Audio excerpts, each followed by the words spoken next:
Magandang umaga sa lahat. Ngayong umaga ay babasahin po natin ang ika-11 kabanata ng Leviticus at ang magbabahagi ng salita ay si Pastor Jason.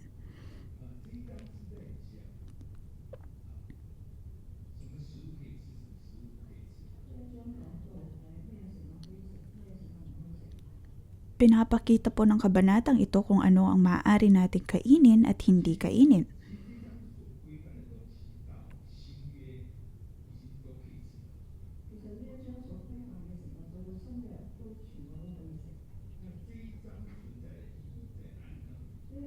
Ngunit kung ano man po ang maaaring kainin sa hindi, maaaring po natin itong pag-isipan at patuloy na pagbulay-bulayan. Sa chapter 11 ng Leviticus, sinabi na hindi maaaring kainin ng mga bagay na ito, ngunit sa bagong tipan ay sinabi po na maaari naman ng kainin. Kaya naman po pinapakita nito na ang focus ay hindi sa kung anong pwede nating kainin sa hindi, ngunit sa mas malalim na dahilan o kaya intensyon ng Diyos sa pagsasabi po nito.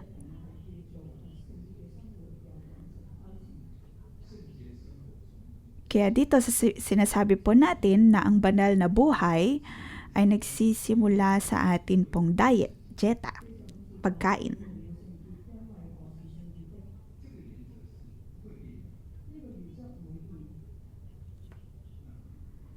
Kung matatandaan po natin sa unang bahagi ng salita ng Diyos, sabi niya na dapat tayong maging banal dahil ang Diyos ay banal. Mayroon pong iba't ibang aspeto ng pagiging banal. Ngunit sa pagsabi po ng mga Israelita, iyon po ay nagsisimula sa dieta, sa pagkain.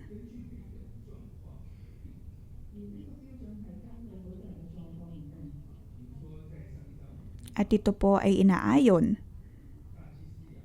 para sa bawat isa.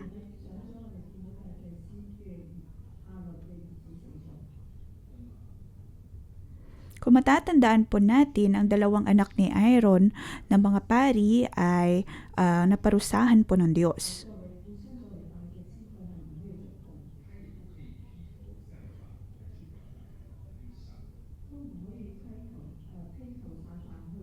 Ngunit para po kay Aaron, hindi po niya maibahagi ang kanyang kalungkutan dahil nga bawal silang humawak ng bangkay. Mayroon pong mas mataas na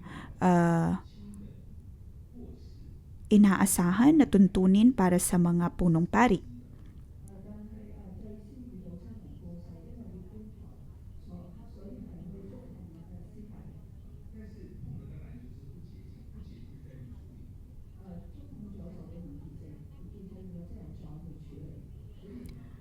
Hindi pinapayagan ang paghawak ng bangkay.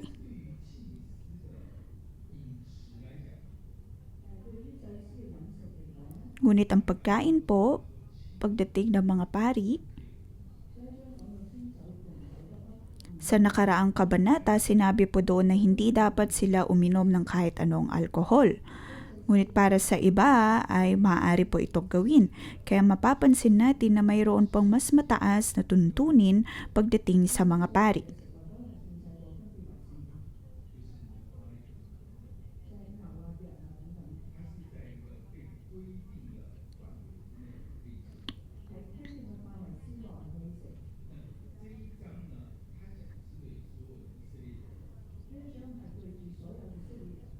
Ang kabanatang ito ay para po sa lahat ng mga Israelita.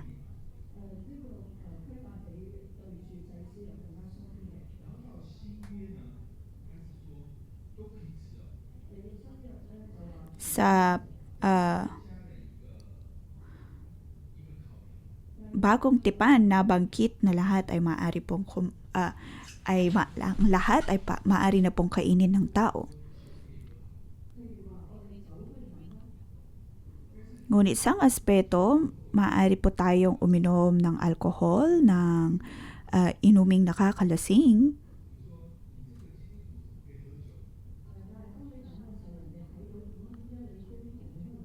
At kung mayroong magtatanong, ikaw ay Kristiyano, bakit ka umiinom? Bakit ka umiinom ng inuming nakakalasing? Maaaring sabihin ng iba, ikaw ay nagtuturo, bakit ka umiinom ng ganitong inumin?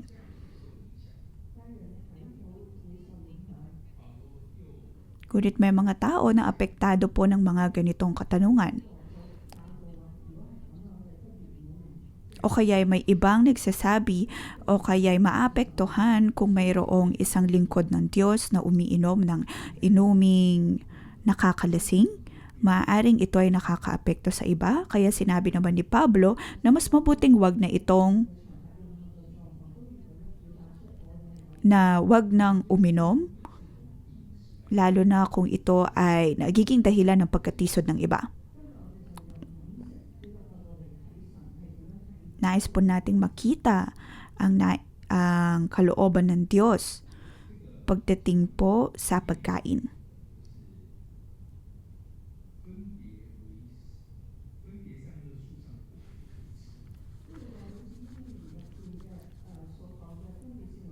Katulad po sa Hardin ng Eden,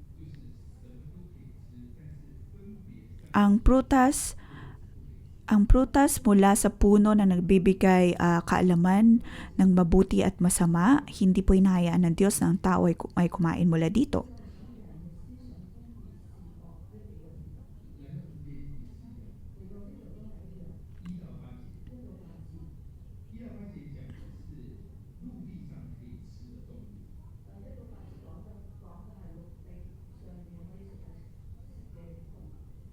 Verse 1 hanggang 8, ibinahagi po dito, mga hayop na lumalakad sa lupa, alin ang makakain ng tao at hindi.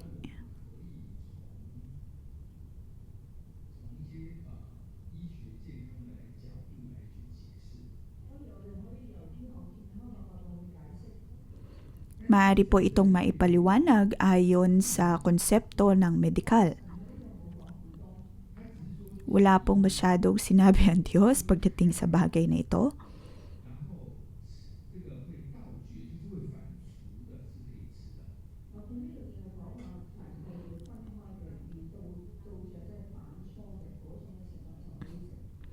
Sinabi po dito, maaaring kainin ng lahat ng hayop na biyak ang kuko at kumunguya ng pagkain mula sa sikmura.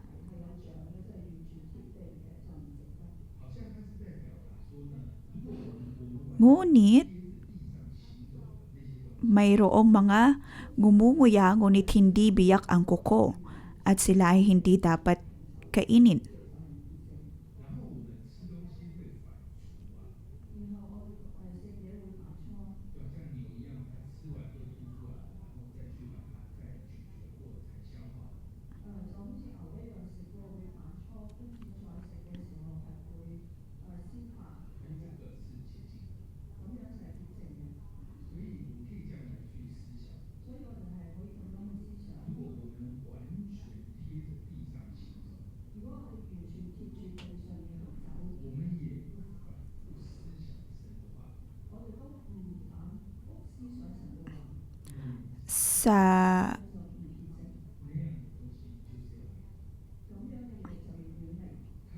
Dapat lumayo sa mga bagay na madumi ayon sa prinsipyo ng Diyos.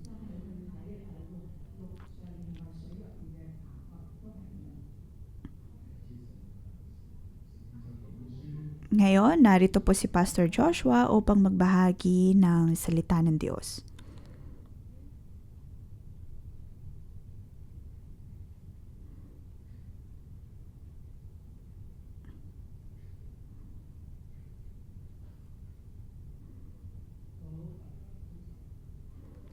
Magandang umaga sa lahat.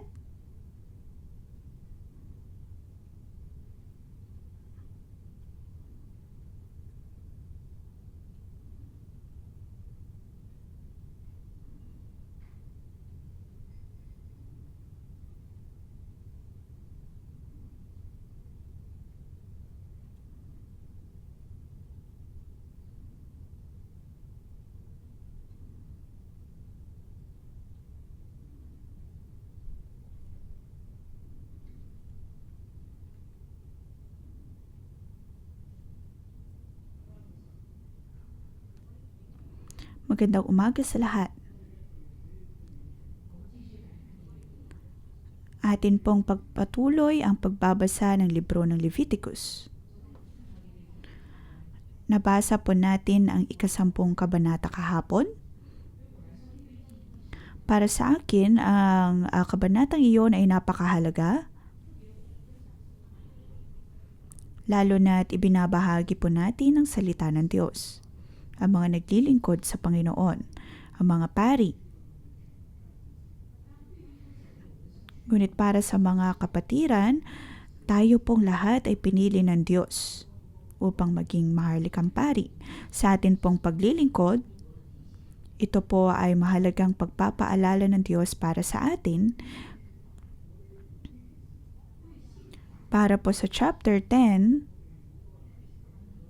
ito po ay tungkol sa paghahandog ng hindi banal na apoy para sa Diyos. Marami na po tayo naging diskusyon tungkol dito. Ano po ang uri ng apoy na hindi kalugod-lugod sa Panginoon? Ito ay uri ng apoy na hindi po inihandog sa Diyos ayon sa kanyang kalooban.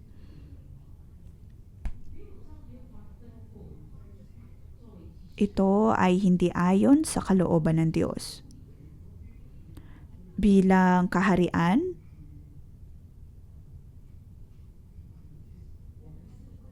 bilang kabahagi ng kaharian ng mga maharlikang pari, tayo po ay niligay ng Diyos bilang siyang pinakamataas sa lahat. Ng atin pong uri ng paglilingkod ay napakahalaga at lahat po ng ating gagawin ay mahalaga.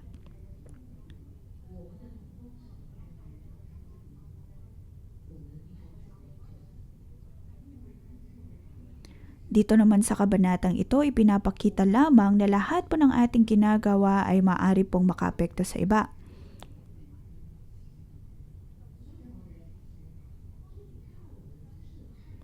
Dapat po nating makita ang ating paraan ng paglilingkod sa Diyos.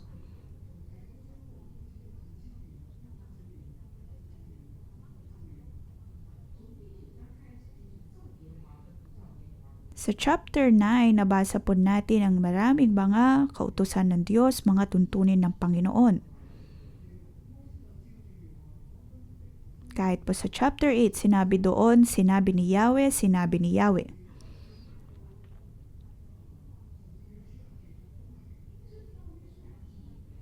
Kahit po sa libro ng Joshua ay ganun din po. Tinanggap ni Joshua ang mga kautusan ng Diyos at saka pinasa sa mga tao.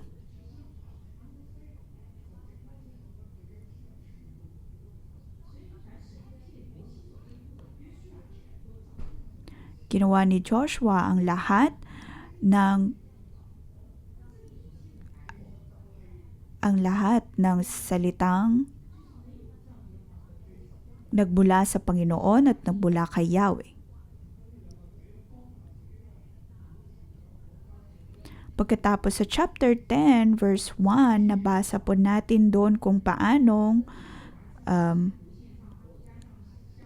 ang dalawang anak ni Aaron na sina Nadab at Abihu ay kumuha ng sunugan ng insenso, nilagyan ito ng apoy at nagsunog ng insenso at humarap kay Yahweh. Ngunit gumamit sila ng apoy na hindi nararapat sapagkat hindi ito iyong iniutos sa kanila ni Yahweh. Kaya't mula kay Yahweh ay lumabas ang apoy at tinupok sila. Pagkatapos sa chapter 9 ay nagpadala mismo ng apoy ang Panginoon upang sunugin ang kanilang mga handog pansunog. Pagkatapos sa chapter 10 naman ay mayroong apoy din na nagmula mismo kay Yahweh upang parusahan si Nadab at Abihu.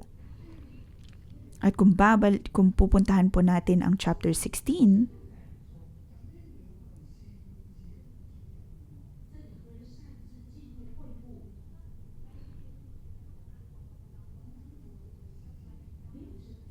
nabanggit naman na ang dalawa pang anak ni Aaron ay nagtungo sa tipanan ng hindi ayon sa kalooban ng Diyos. Sila ay naglingkod ng ayon lamang sa kanilang nais.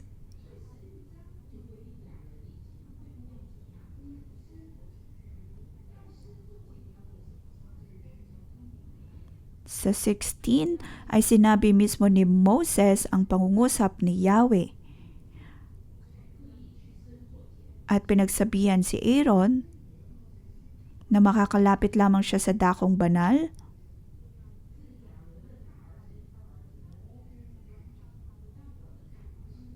sa loob ng tabing sa takdang panahon, ayon sa takdang panahon.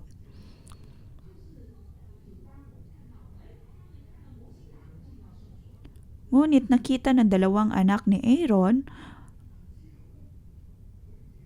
na si Aaron at Moses ay nagtungo sa dakong banal at nagpakita ang kaluwalhatian ng Diyos sa lahat ng tao.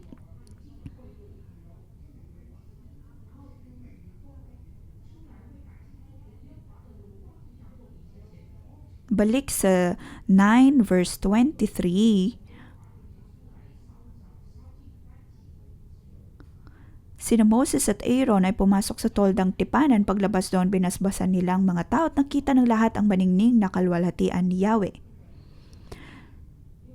Si Aaron at Moses ay mayroon pong kapangyarihan. Mayroon silang kapangyarihan na nagmumula sa Panginoon. At kanila pong nakikita ang kaluwalhatian ng Diyos.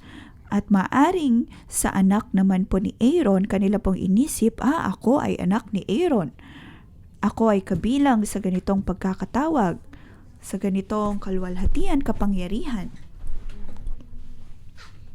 Tayo ay mas bata. Na sila ay mga anak din ng pari. At nais din nila ang ganong kaluwalhatian, ang ganong kapangyarihan. Kaya naman sila ay nagtungong diretso sa dakong banal ng toldang tipanan kahit na hindi karapat-dapat. Dahil hindi naman po iniutos ng Diyos na sila ay magtunga doon. Pagkatapos nagpadala ang Diyos, nagpadala si Yahweh ng apoy at sila ay nasunog. Dumating din sa pagkakataon na naghandog sila ng hindi karapat-dapat na apoy para sa Diyos.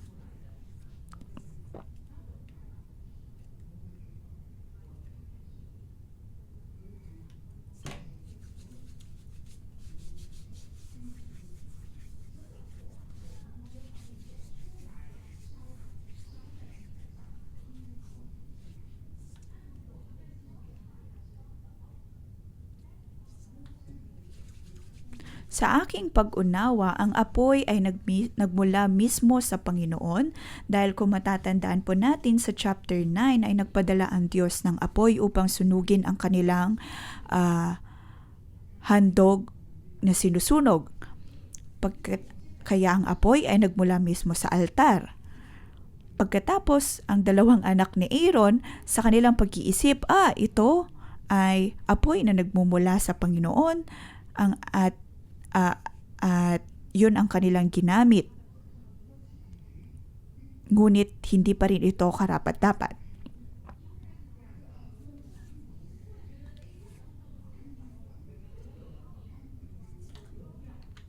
Sa kanilang pag-iisip ay ang kanilang paraan, ang natatanging paraan upang maglingkod sa Diyos. Ngunit ang naging kahihinatnan ay kamatayan.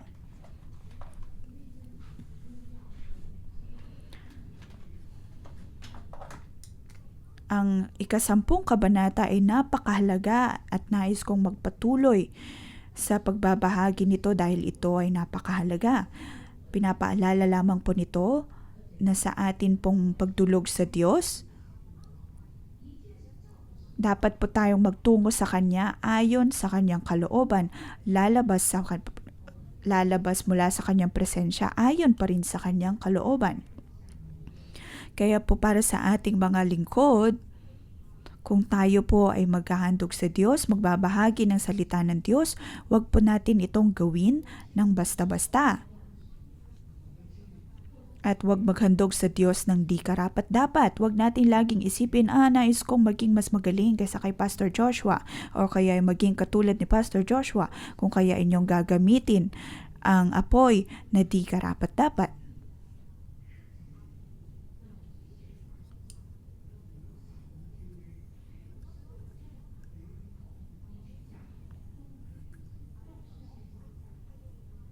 Kung tayo po ay magbabahagi ng mga bagay na hindi ayon sa Diyos, iyon po ay katulad ng paghahandog ng di karapat-dapat sa Panginoon. Ang atin pong sermon, ang atin pong mga pagtuturo, iyon po ba ay talagang mula sa salita ng Diyos?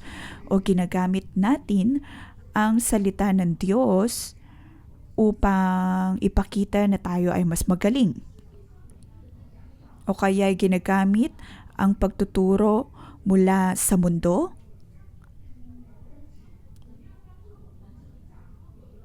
At laging ang tinitignan ay kung paano tayo magiging mas magaling, paano tayo magiging mas magkaroon ng impluwensya, kung kaya kinukuha po natin ang materyales mula sa iba, kinukuha ang nilalaman mula sa iba. Ngunit ito po ay katulad ng paghahandog sa Diyos ng di karapat-dapat na apoy. Ang atin pong puso, ang atin pong paraan ng paglilingkod ay napakahalaga. Kaya sa atin pong paglilingkod at pagbabahagi ng salita ng Diyos, dapat pa rin ayon sa kanyang natural na salita, ayon sa katotohanan. Bilang cell leader ay ganun din po. Sa atin pong cell group, ibabahagi natin ang salita ng Diyos at hindi maghandog ng mga bagay na di karapat-dapat. Huwag po nating dagdagan o kaya huwag bawasan. O kaya subukan na kopyahin ang iba.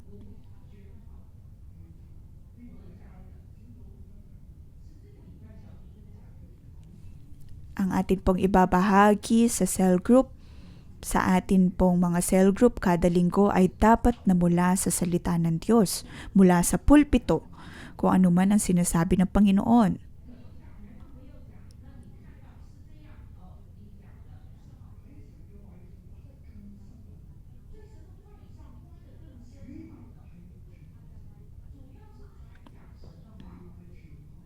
Mahalaga na tingnan po natin o kaya pagnilay-nilayan natin ang salita ng Diyos, ngunit dapat lagi po tayong nakaayon sa katotohanan ng salita ng Diyos. Bilang tagapahayag ng salita ng Diyos at bilang mga cell leader, huwag po tayong maghandog ng di karapat-dapat na apoy o kaya'y salita. At huwag din po tayong maging mayabang.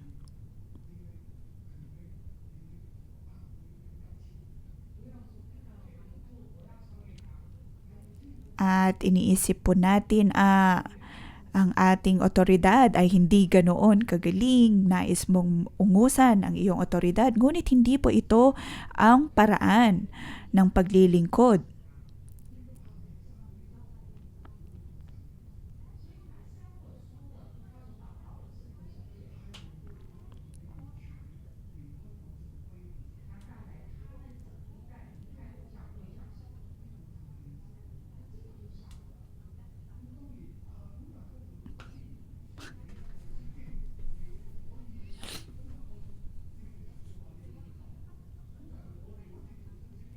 Maaaring may mga tao nagsasabi, Pastor Joshua, ikaw ay gumagawa ng expository preaching.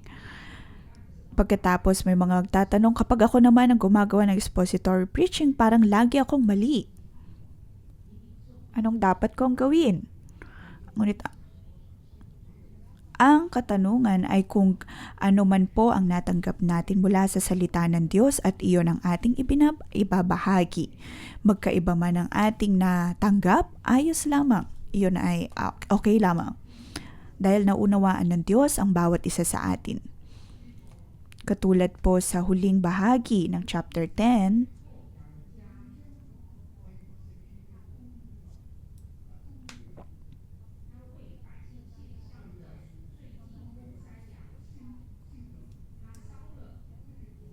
naghandog sila ng kaloob sa Diyos. Iyon ay sinunog.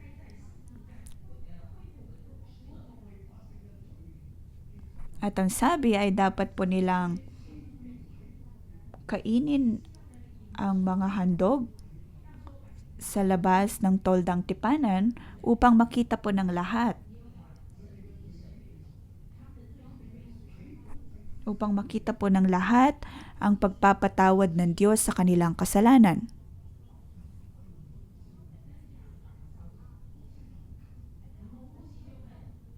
Pagkatapos si Moses ay sinunog niya po ang lahat.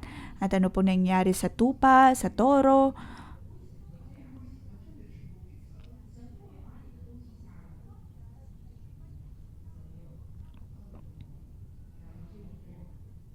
Ngunit nakita po natin na hindi po pinarusahan ng Diyos ang lahat.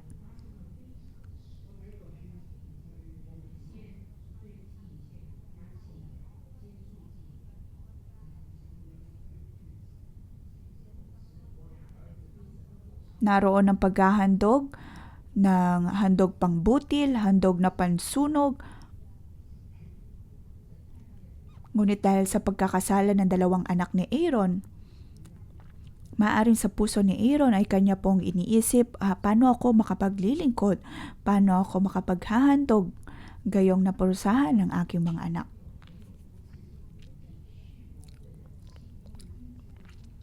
Ngunit naunawaan ng Diyos ang ating natural na pagkatao at ang dapat lamang nating gawin ay magpatuloy na gawin ang kanyang kalooban.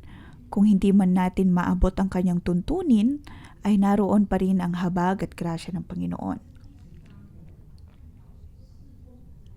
Ito ay bagay na nais kong ibahagi sa ating lahat, lalo na sa ating pong paglilingkod. Sa marketplace, dapat din po nating ipahayag ang salita ng Diyos. Bilang lingkod ng Diyos, dapat po nating ibahagi ang kanyang salita, ngunit hindi lamang ito dapat ibinabahagi ng ayon sa ating sariling kaisipan. O kaya, huwag po nating subukan na ungusan ang ating pong otoridad o ating pong mga kapwa. Dahil hindi naman po ito ang kalooban ng Diyos. Hindi dahil tinawag po tayo na maging angat sa lahat ay tatanggalin na po natin ang respeto sa mga nakakaangat. Ito po ay makamundong pag-iisip.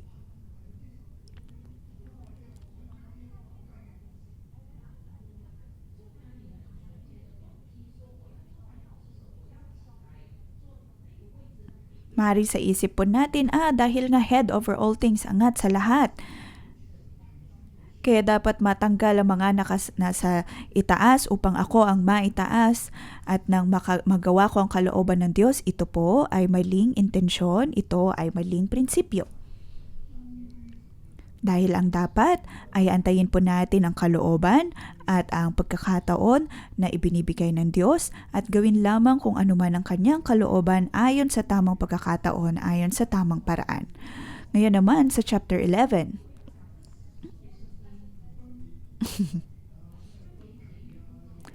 Ito ay higit 40 bersikulo na puro ano ang dapat kainin, hindi kainin.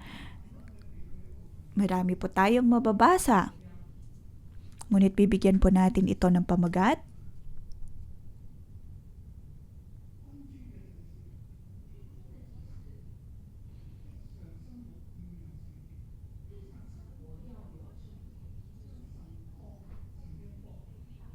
Ang maharlikang pari ay dapat na mabuhay ng banal araw-araw.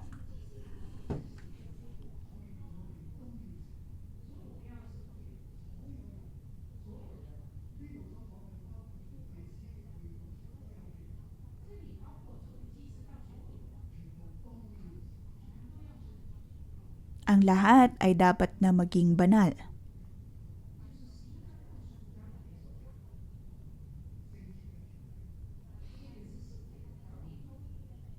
Ang prinsipyo po ng pamumuhay ayon sa kabanalan.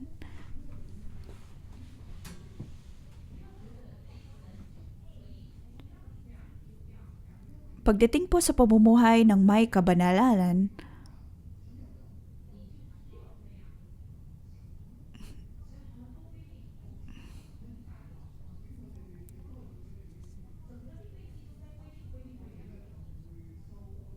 Hindi lamang po ito tungkol sa pagsunod at di pagsunod, tama at di tama, malinis at di malinis.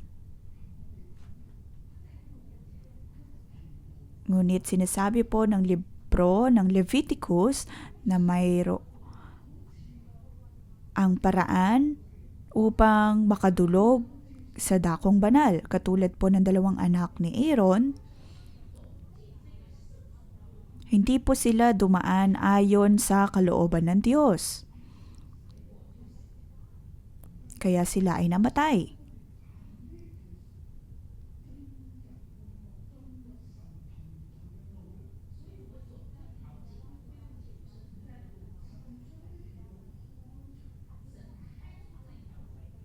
Ngunit ang prinsipyo na dapat po nating maalala ay mayroon pong daanang binubuksan ang Diyos upang tayo ay makapasok sa kabanalan. Dahil tayo po ay nasa mundo, marami po tayong hinaharap ng mga problema. Tayo ay lumabas mula sa Ehipto, napakaraming mga pagsubok, mga dagok.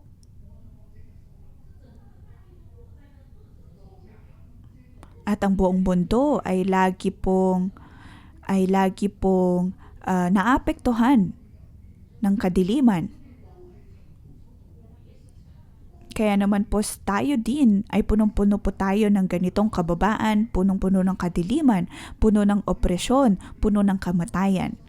At kung wala ang habag at biyaya ng Diyos pagkatapos po ng pagkakalikha ng Diyos sa atin, tayo din po ay mamamatay.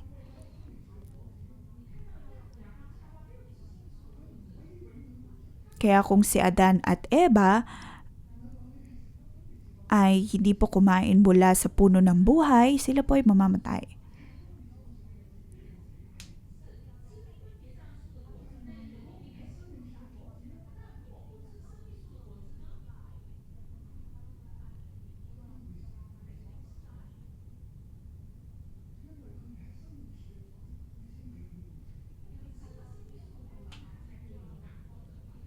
Ang daan upang mabuhay ng magpakailanman ay kumain mula sa bunga ng puno ng buhay. Ngunit si Adan at Eva, pinili po nilang kumain mula sa puno ng pag-alam ng mabuti at masama. Kaya sila ay punong-puno ng kababaan, ng kasalanan, ng kadiliman.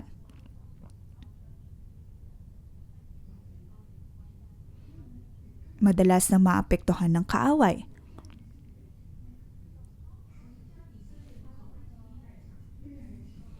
Ngunit, dumating sa pagkakataon na inilabas ng Diyos ang mga Israelita mula sa Ehipto at nagkaroon ng tipan sa kanila. Nagkaroon ng tipan upang makapasok sa tunay na pangako ng Diyos.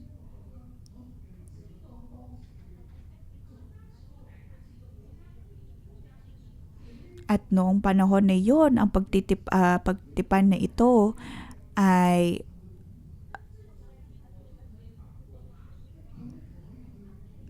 madalas ang tipan ay ginaganap po sa pagitan ng mga bansa upang maprotektahan ng mas malakas na bansa ang mas mahirap na bansa.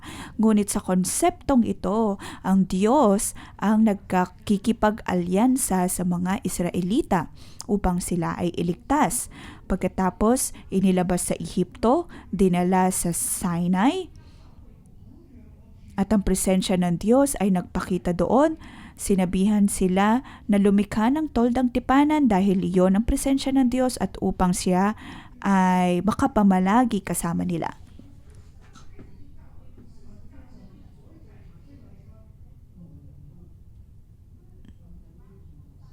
At ang kalwaltian ng Diyos ay lumipat mula sa Mount Sinai tungo sa toldang tipanan.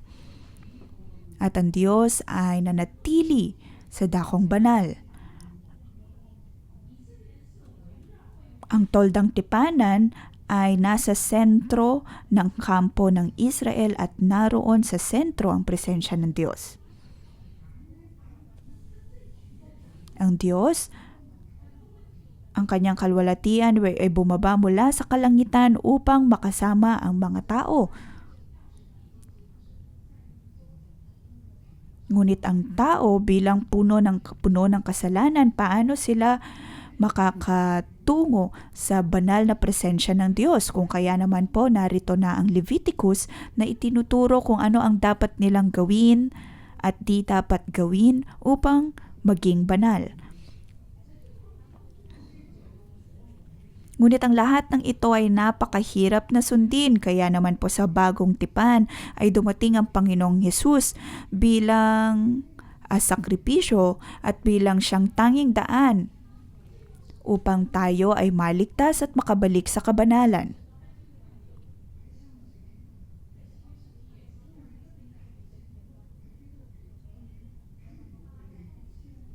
Ngayon, sa tulong ng banal na Espiritu, tayo po ay makakapasok na sa dakong banal at sa presensya ng Diyos.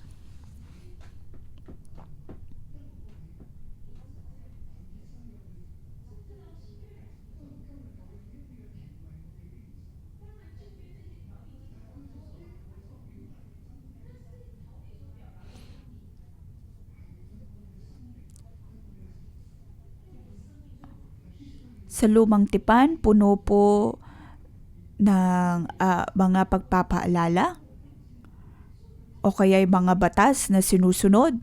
Ngunit sa bagong tipan ay dumating na po si Jesus. Kung kaya naman sa panahon po natin ngayon, hindi na natin kailangan sundin ang bawat mga tuntunin.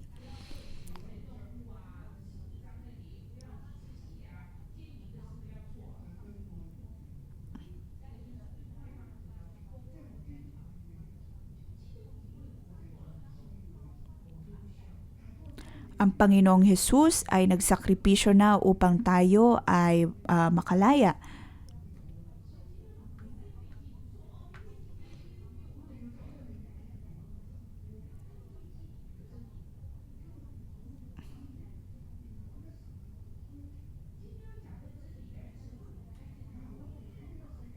Ang Diyos ay lumikha po ng daan para sa atin.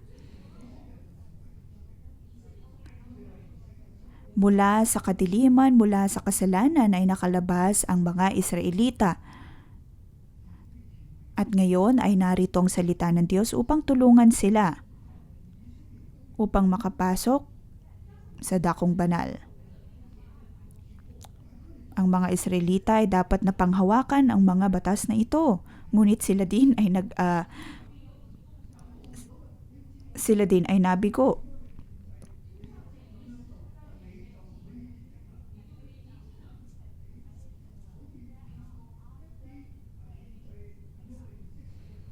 Ngunit mayroon din pong ibang paraan. Ang Diyos ay nagbibigay ng kanyang habag, biyaya at pabor upang sila ay malinis.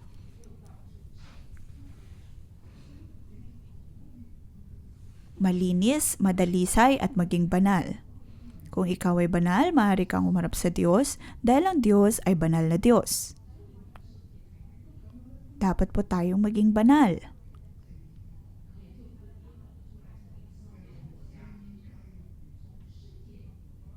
Tayo po ay magiging banal na bayan mula sa mundo, mula sa buhay na puno ng mga batas sa lumang tipan, tapos tayo ay ibinikod ng Diyos upang maging banal na bansa, upang makaharap sa Diyos.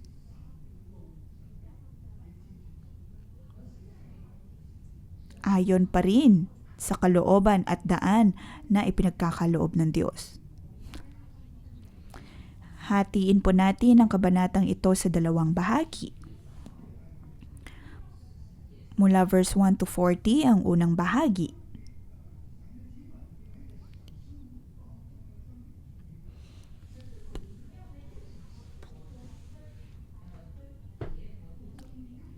Dapat pong malaman ng mga Israelita kung alin ang malinis at hindi malinis sa pang-araw-araw na buhay.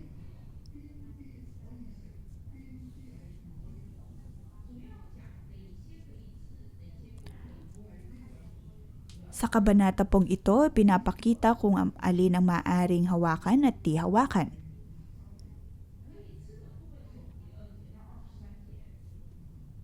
Verse 2 at 3, sinabi po kung alin ang hindi at ang pwede at hindi pwedeng kainin. Verse 2, ganito ang sabihin ninyo sa bayang Israel sa mga hayop na lumalakad sa lupa hanggang sa 23.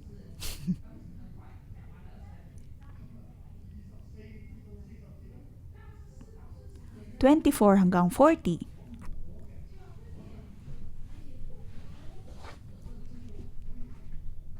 Dapat po nating makita kung alin ang maaari nating hawakan at di hawakan.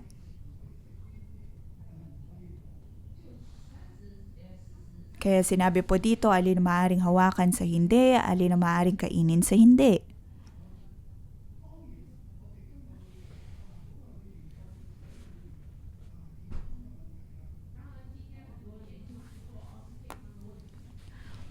Maaring may mga nagsasabi na ito ay dahil ayon sa medical na background na dahilan.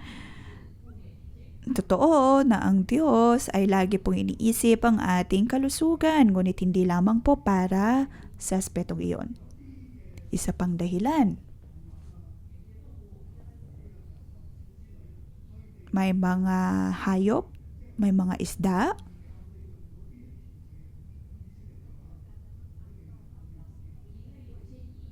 o kaya may mga pagano na ginagamit ang mga hayop upang maghandog sa kanilang mga Diyos-Diyosan, at ang tingin ng Diyos sa mga ito ay di banal, hindi malinis.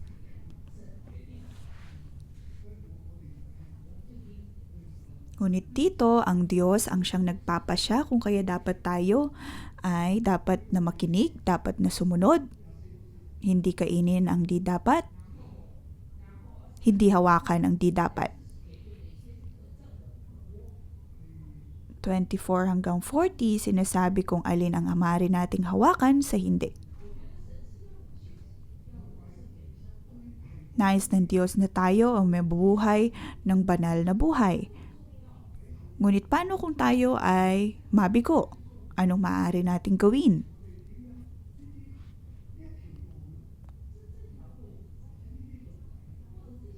Ang daan na ito, ang lahat ng mga batas na ito, tuntunin. Ito po ay para malaman po natin. Kahit na tayo ay mabigo, kahit na hindi po natin masunod ng kompleto ang batas ng Diyos, ngunit dahil sa handog na maaari po nating ibigay sa Diyos, maaari po nating pagbayaran ng ating pagkakasala at pagkukulang.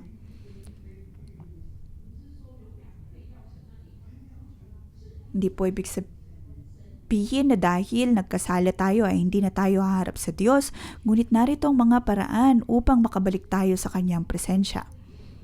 Basta't gawin lamang po natin ito ayon sa Kanyang kalooban, ayon sa Kanyang nais, at tayo ay mabibigyang muli ng pagkakataon na maging banal muli. Kaya mula sa karumihan, tungo sa kalinisan, at tayo ay makakadulog sa Diyos. Nais ng Diyos na ang lahat ay makaharap sa Kanyang presensya basta ba ayon sa Kanyang kalooban. 41 hanggang 47 ay napakahalaga.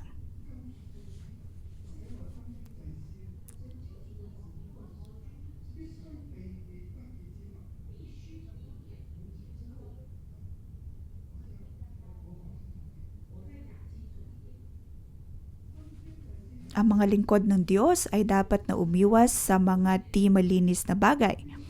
Sa araw-araw na buhay ng mga pari, dapat po nilang iwasan ang maruruming bagay upang sila'y makapasok sa kabanalan ng Diyos, makapasok sa Kanyang presensya.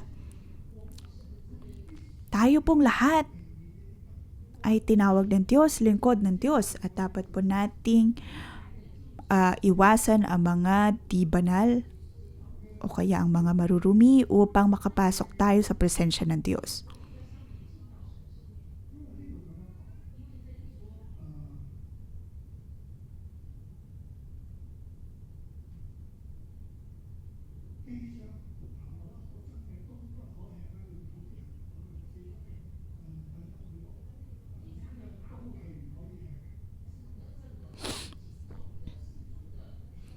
Sabi dito, lahat ng maliliit na hayop na gumagapang sa lupa ay huwag ninyong kainin sapagkat ito'y marurumi, maging ito'y gumagapang sa lupa o naglalakad na may 4 na paa o higit pa. Huwag dudumihan ang sarili sa pamamagitan ng pagkain ng alinman sa maruming hayop. Panatilihing malinis ang sarili sapagkat akong si Yahweh na inyong Diyos ay banal. Ako ang naglabas sa inyo sa Ehipto upang maging Diyos ninyo. Dapat kayong maging banal sapagkat ako'y banal. Itong mga tuntunin tungkol sa mga hayop, sa mga ibon at sa mga nilikas sa tubig para malaman ninyong malinis o hindi ang makakain at hindi makakain.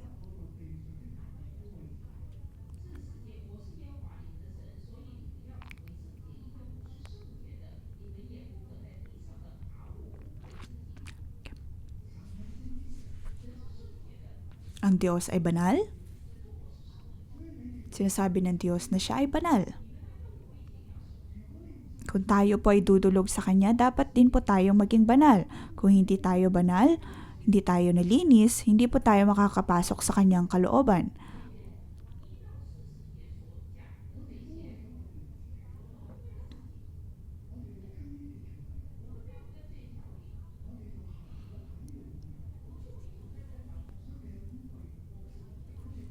Kung hindi po tayo lalakad ayon sa kalooban ng Diyos, ayon sa daan na Kanyang inilalagay, hindi po tayo makakalapit sa Kanya. Kaya naman mahalagang tandaan ng prinsipyo na dahil ang Diyos ay banal, dapat din po tayo maging banal. Bigyan ko kayo ng halimbawa. Ako, madalas kong ilakad si Favor bago ako matulog. Dati ay si Kindness, ngayon naman si Favor. Kapag mainit, lalo na ngayon, napakainit, pagkatapos ko pong ilakad si Favor, ay nagpapawis ako, ngunit konti lang. Dahil kung magpapawis ako ng sobra, magsha-shower ako. Ngunit kung konti lang,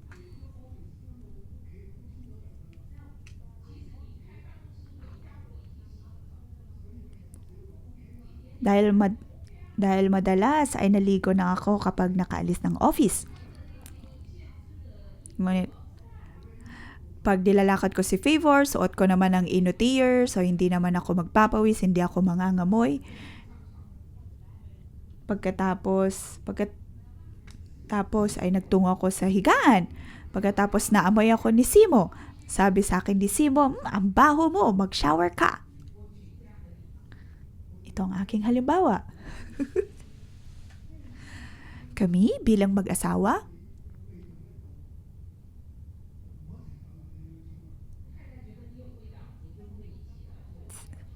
sinabi ng asawa mo, ang baho mo, mag-shower ka. Kaya paano naman na kaya pagdating sa ating Diyos na banal? Mabaho ka, puno ka ng kasalanan, amoy kasalanan. Ngunit paano ka tatanggapin ng Diyos? Ikaw ay napakarumi. Ngunit dahil ang Diyos ay banal, nais niya na tayo ay maging banal din. Kaya tayo ay makakapasok sa Kanyang presensya. Ito po ay napakahalagang prinsipyo. 45 hanggang 47 ay napakahalaga. Dahil ako ang naglabas sa inyo sa Ehipto upang maging Diyos ninyo, dapat kayong maging banal sapagkat ako'y banal. Inilabas ko kayo mula sa Ehipto. Nais kong maging Diyos ninyo, kayo ay aking bayan.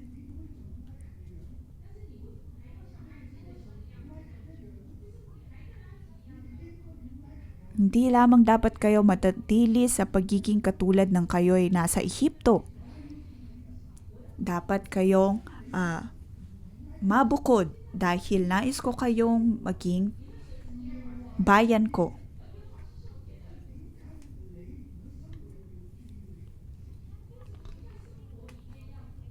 Kaya naman po napakahalagang makita po natin ang ating araw-araw na buhay sa pagkain man, sa lahat ng aspeto, sa lahat ng paraan.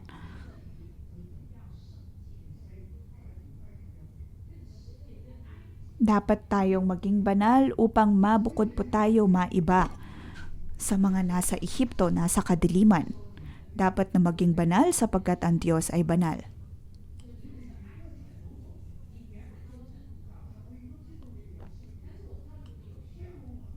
Tayo po ay nagmula sa kadiliman, kaya naman alam din ng Diyos kung ano ang dapat nilang kainin, tanggapin sa hindi.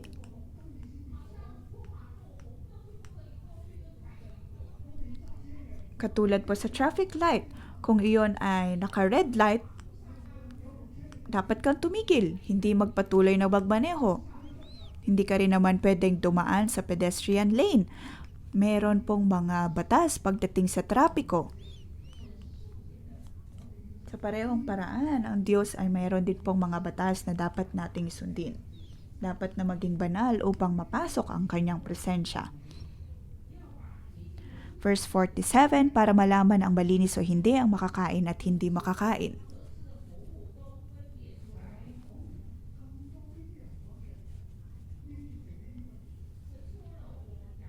Sinasabi po ng Diyos na Kanya na pong ibinilin ang lahat, alin ang malinis sa hindi, maaring kainin sa hindi, maaring hawakan sa hindi.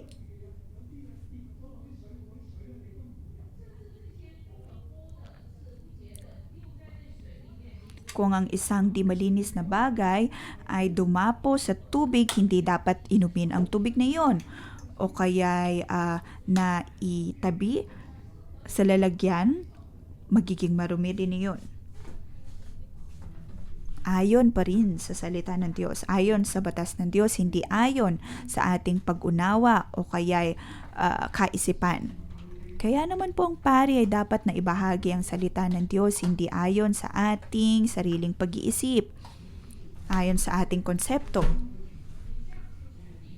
Kung magbabahagi at maglilingkod lamang tayo ayon sa ating sariling konsepto at pag-unawa, tayo po ay naghahandog sa Diyos ng di karapat-dapat. Ito ay hindi niya kinalulugdan. Kung tayo po ay haharap sa Diyos, lalakad tutungo sa kanyang kabanalan, dapat po tayong umayon sa kanyang kalooban. Mayroon po tayong mga kahinaan. Ngunit ang Diyos ay patuloy po tayong nililigtas at patuloy niya po tayong tutulungan. Naway pagpalain ng Diyos ang bawat isa sa atin, pagpalangin ang kanyang salita.